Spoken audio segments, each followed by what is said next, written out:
Why do we suffer at the hands of these politicians? Don't you know politicians work for you? Hey! You're the boss. You hire them and you fire them. Look how they campaign. You know what they do? They audition. Yeah! When you put them on the job, if they're not... Hello, Talk Labor fans. This is Jerry Williams again, and we're back in the podcast room, and we're going to talk about a few things. You know, our conversation is more like us talking in the family room or us talking on the street. This is a community type thing, and also labor. Okay, we'll talk about what's going on with labor, and just I'll bring you up to date on the lawsuit that was filed too. But first thing I want to talk about is this Roe versus Wade. You know, we tried to talk to people about this. Everybody felt that, well, we're safe. They're not going to do this. Listen, legitimate Supreme Court would not have done that. But these people here, they told you what they want to do. This is why they put these clowns in there. The people that they put in there, Kavanaugh, the other young lady, those people are not qualified judges. This is just somebody that's going to do what they're told to do. And that's what happened. Hillary Clinton tried to tell people when she was running for office, and everybody, you know, they lied on her. They just lied on her about, oh, we want to see her computer. We want to see her emails because that was a lie. But this guy, his stuff is crooked. Nobody said anything. You want to see this. He won't show you his taxes. He won't show you, you know. But anyway, if he figured if you can scare the hell out of some white people, then he can get his way. I don't say that about all Caucasians because that's not what happens. The majority of white people don't think that way. It's only a handful, but they'll make you think it's, you know, half of the country. It's not. Take your time and look and check it out for yourself. Even the media would do that. They'll come out, say, for instance, if there's a protest, you got 40,000 people that's in opposition to this. Then you have about 200 that is in favor of it. They'll come across as if it's an equal situation.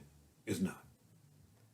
It's about 3-1 that people don't agree with what went down, okay?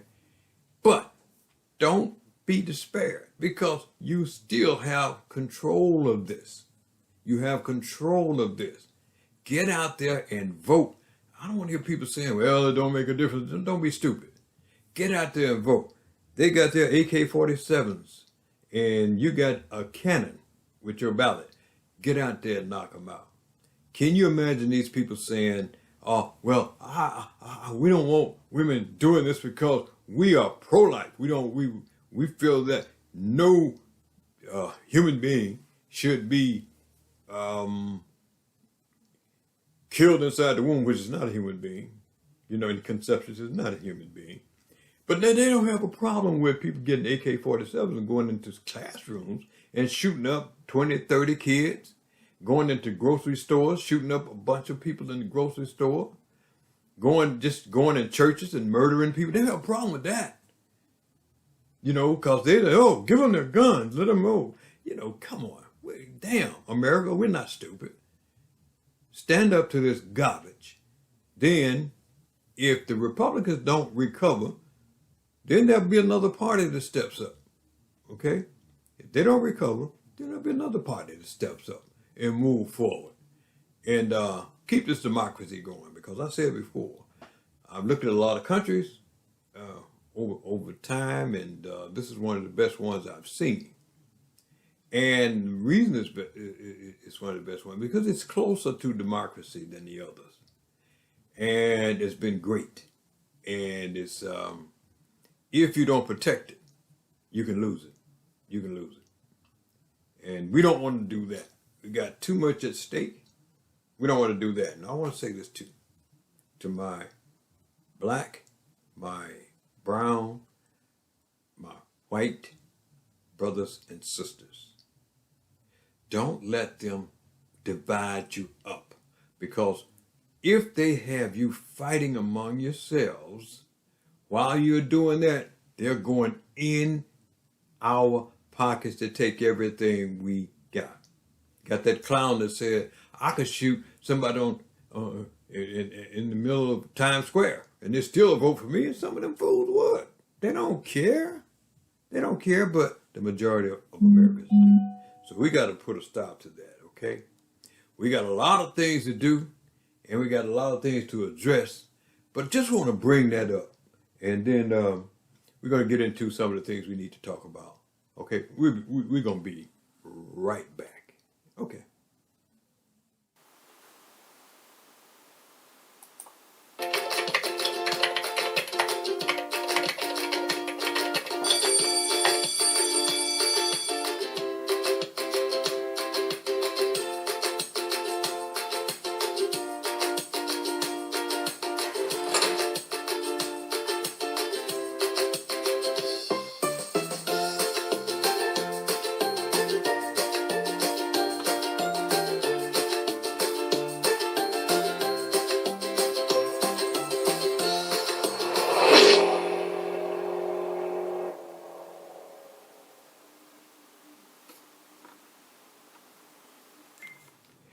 Okay, we're back.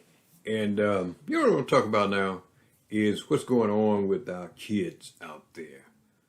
Shooting each other, sticking up people, murdering people, carjacking people. You know, first of all, let me say this. Mom and Dad, these are your kids. You got to know where they are. I mean, when I had kids, approximately that age, I knew where they were. They're not going to be out there sticking anybody up. As a matter of fact, they were too damn scared to go stick anybody up because they got to come deal with me. What's happening to those kids? I mean, you got to tell me what's going on. I can't stand it. When I saw the situation with the young lady that got killed over there in Oak Park, just broke my heart. She's over getting in the gas station, getting gas for her car, and a damn idiot walks up and just murders her and takes her car. Like, don't give a damn about life. What kind of family do you come from? And what's happening, I know that they're giving these guns to these kids because, you don't have enough money to buy that $2,000, $3,000 gun. And you're going out there shooting, and you're doing just what people want you to do. Want you to look like a damn animal. And that's what you're doing. My thing is this. I hate to see that happening. But, and I don't condone police brutality. Believe me, in no shape, form, or fashion. But if you go out there and you stick somebody up, or you carjack somebody, if a cop shoots you, well, that's too bad. Really, that's too bad. You shouldn't have done it. People were saying, what if he jumps out of the car and sticks his hands up? Too bad. I'm serious. I done got to that point. If you're going to go out there murdering people, innocent people like that, too bad. And mom and dad, don't come to me crying because those are your kids. You got to know where they are. I knew where my kids were at that time. And you need to know where yours are at this. This is your kids. So we got to stop that. We got to stop that. We got to find a way to make sure that we are addressing what we need to address with these kids. And, I think it'll be a lot better. Back in they call it beating now. We call it whooping that ass. Okay? I remember with Adrian Peterson, they said, oh, he took a tree limb and beat his kid. No, he didn't. He went out there, got a switch and whooped his ass. Y'all know that was true. And the media just takes it and run with it, just run with it.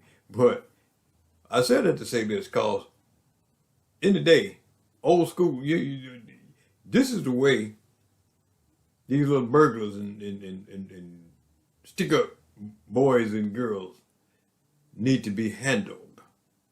I want you to check out Grandma. She put a hurting on this jackass. She didn't know it, but she put a hurting on this jackass. I want you to take a look at this, and you'll see what I mean. This is where you're supposed to handle it. Take a look. It was early Sunday morning when Clarice Gainey said that she heard a noise outside her apartment. She peeked out her window to see a large, police say 300-pound man pulling on a car door handle and knocking on its window, attempting to break in, all while only wearing his boxers. So I grabbed my bat.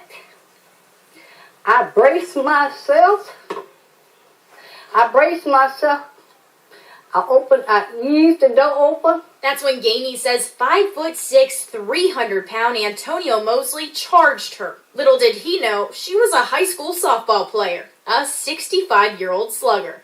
I took that bat and hit him upside the Paya! He said, "Oh!" That's when police say Mosley ran to a nearby mobile home park, leaving behind his jeans, shirt, and a sock. He was in his drawers. He didn't have no shoes on, no shirt, or nothing. Police say a K-9 unit tracked Mosley down inside a mobile home with new pants on and cocaine in his pocket. Officers brought him back to Gainey to identify him. I said, yeah. I said, that's him right there. They said, Miss Gainey, he got a big knot on his head.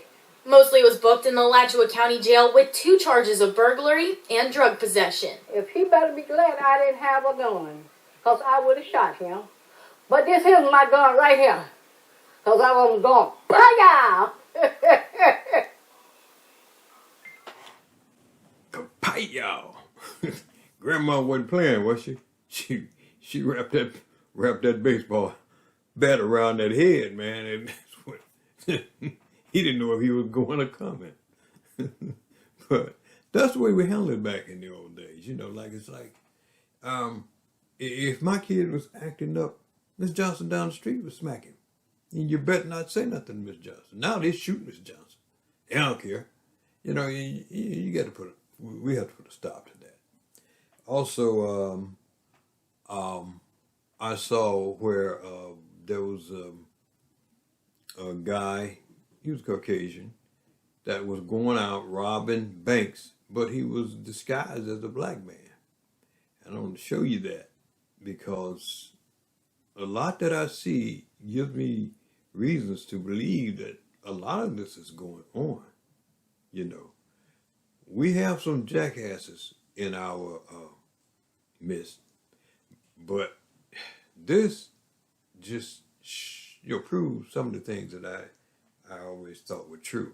I told people a long time ago, you know, watch when you see police and you start getting these cameras and see. We didn't have the video wasn't showing when I was broadcasting back then. I was saying watch, and now people see what I was talking about. You see it for yourself. These things were happening.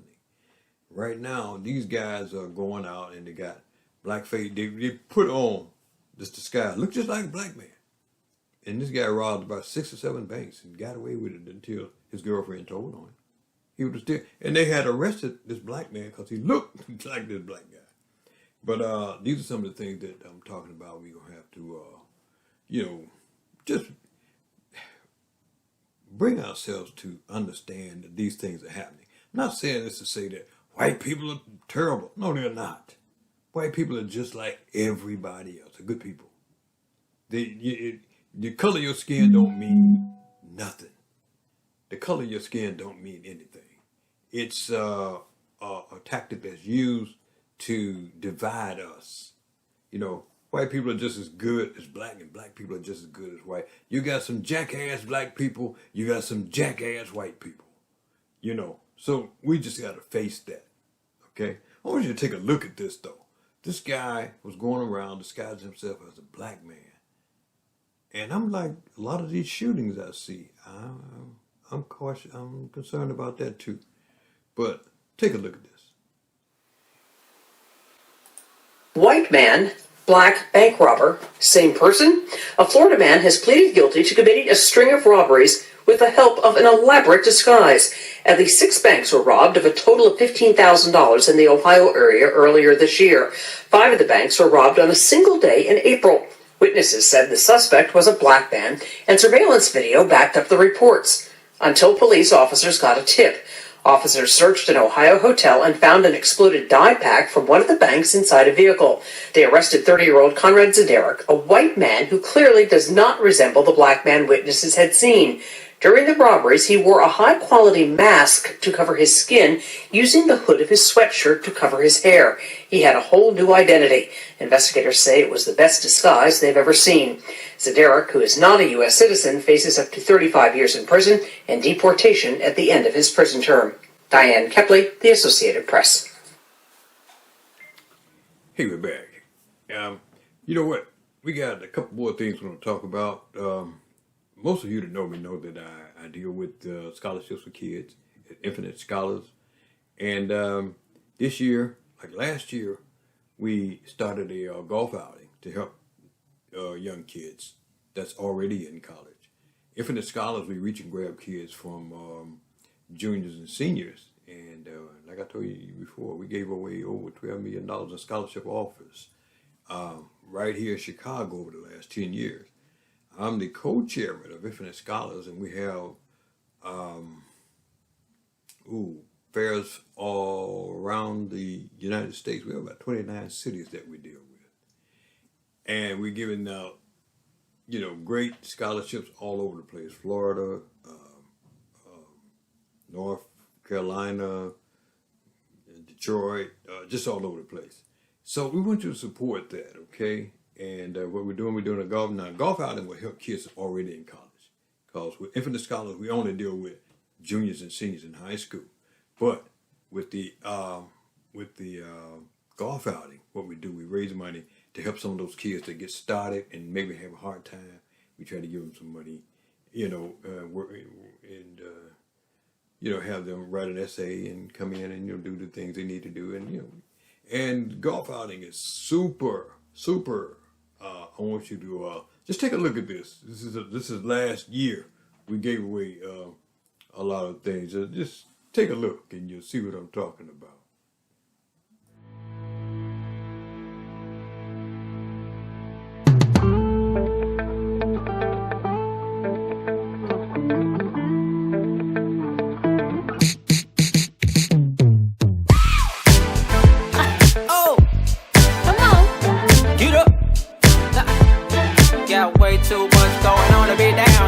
Lonnie Hill Memorial Scholarship awarded to Delayla Hutton, 9/11/2021. Congratulations.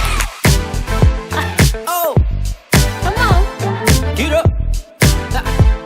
Got way too much going on to be down. Get up. Yeah. Yeah. Let's go. Yeah. Come on. You can catch me at the. Get up. Got way too much going on to be down. Get up. Yeah. Yeah. Let's go. Yeah. Come on.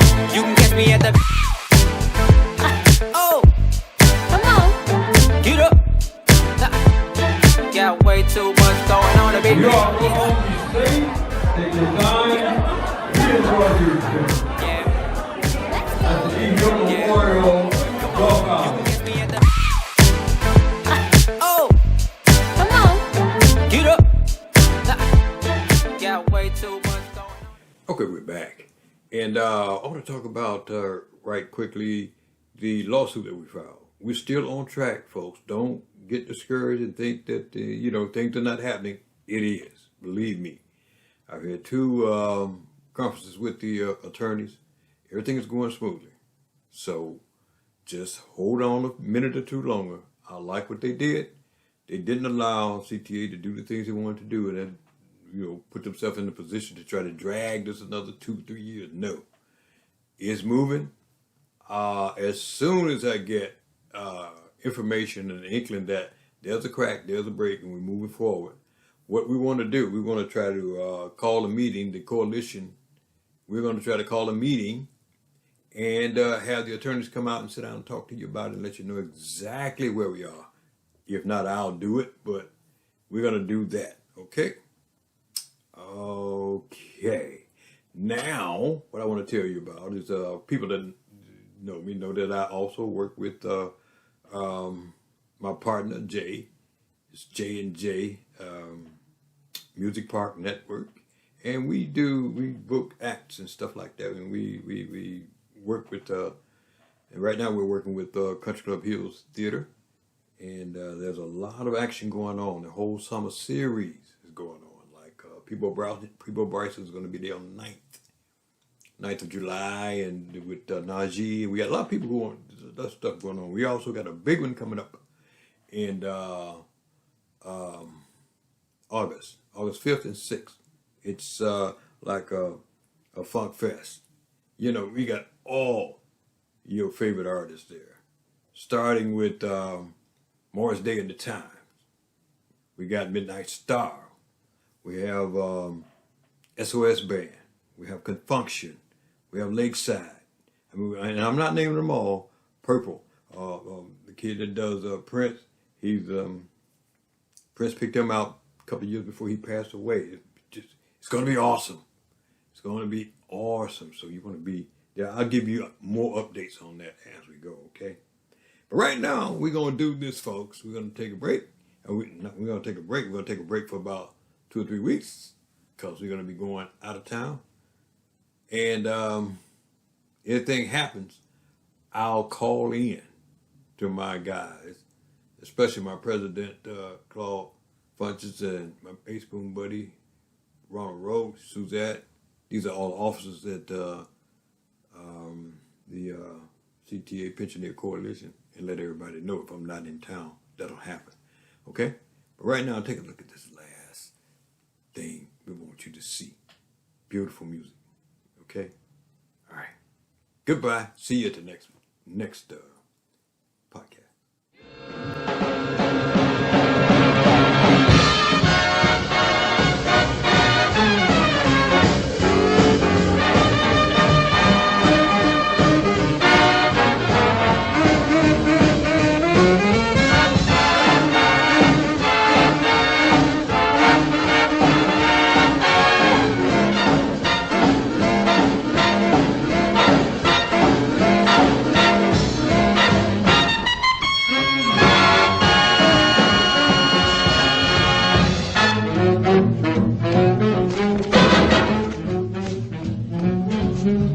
Pardon me, boy. Yes, yes. Is that the Chattanooga choo-choo? That's the Chattanooga choo-choo. On track 29. 29? Uh-huh.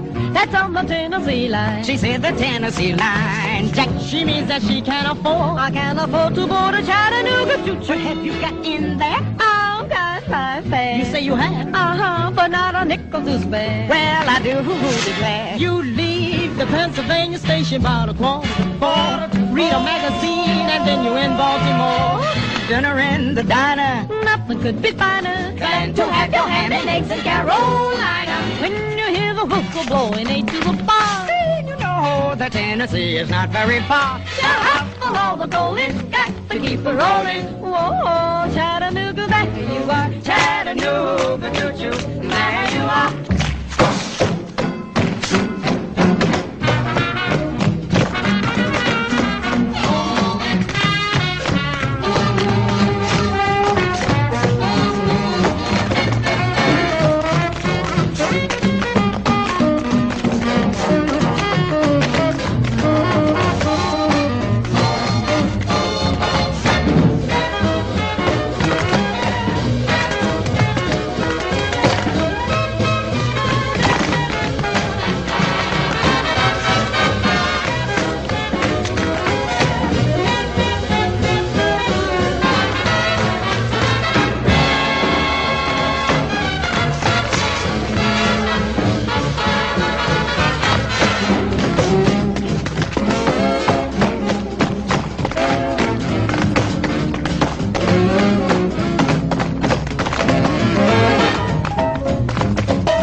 yeah.